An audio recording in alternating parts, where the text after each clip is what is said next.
Welcome to Fox Valley Autism Treatment Program Line Therapist Training Part 2. What is autism spectrum disorder? Autism spectrum disorder varies greatly from person to person. You'll hear me say that a lot in this presentation. There are some core symptoms that are associated with the diagnosis, but the severity of those symptoms will vary greatly, and how those symptoms are presented will also vary greatly. Social skills and nonverbal skills is a common area that is a deficit for many people with autism spectrum disorder. A big part of therapy is helping people with autism interpret social skills and nonverbal skills correctly and helping them to reduce any deficits they have in these areas so they're not getting bullied or preventing themselves from making friends. Communication skills is a huge area that therapy focuses on. This is the number one thing that will improve the quality of life and increase the chances of success for a child with autism. For some children, we're working on basic sounds. We eventually teach them words and then sentences and then conversation skills. For our high-functioning clients, we're working on conversation skills, making a point, expressing themselves, talking about emotions, all sorts of things like that. This area is very important, and a lot of therapy time should be spent working on this.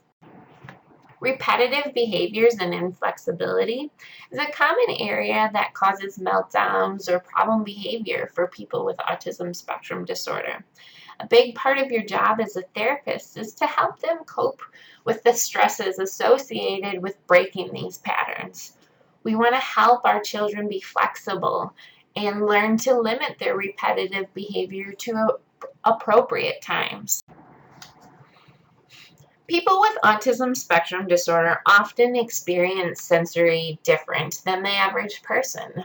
They might be hypersensitive to things, or they might not feel things barely at all.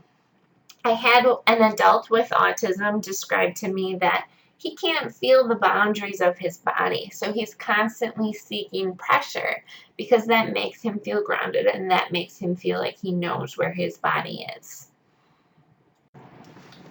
Autism spectrum disorder can vary greatly. Some people with autism spectrum disorder grow up and will need care for the rest of their life. Other people grow up to be successful billionaires. You will see in this career that there is a huge range and the potential is unlimited. There are many children that we work with that have dual diagnoses. This is a list of common ones associated with autism. Having autism, however, doesn't make it more likely for you to have any of these disorders. Autism spectrum disorder is called a disorder, but there are definite strengths that go along with it.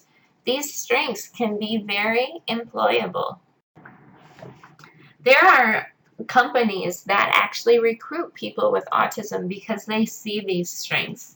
In fact, Walgreens, for example, was so successful in their distributing center that employed only people with autism that program got replicated all over the world. There are many famous people with autism. I like to share this with people with autism to help them understand that this disability does not prevent them from being successful in life. Autism spectrum disorder looks different on every person. It's your job to work with the child and help reduce their deficits so they can achieve their ultimate potential. This is a very rewarding job for that reason. Question 1. Which of these symptoms are common symptoms of autism?